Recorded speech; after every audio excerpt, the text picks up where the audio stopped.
Hello, my name is Farkita McCullough. I am a licensed bachelor social worker.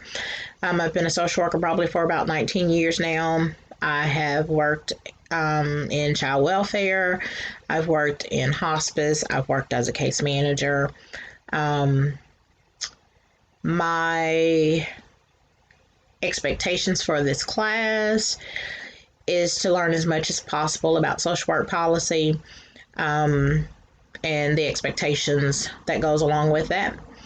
My expect my worries about the class is that it's an online class, and I like to hear the professor talk and be able to interact some. So that's my biggest worry. I'm just worried about my learning style when it comes to this class.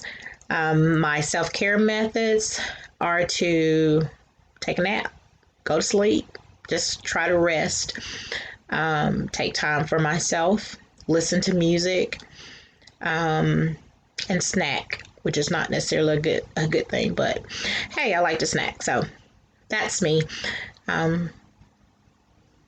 Let's all have a great semester.